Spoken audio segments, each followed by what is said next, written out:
Jharkhand, Assam, Lakshadweep, Rajasthan, Bihar, Tamil Nadu, waste Bengal, Goa, Haryana, Odisha, Madhya Pradesh, Ladakh, Uttarakhand, Manipur, Maharashtra, Mizoram, Andaman Nicobar, Andhra Pradesh, Uttar Pradesh,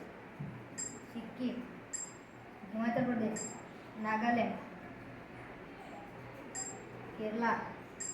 Gujarat, Karnataka, Delhi, Punjab, Puducherry, Dadra Nagar Haveli, Meghalaya, Chandigarh, Telangana, Jammu Kashmir, Chhattisgarh, Tripura.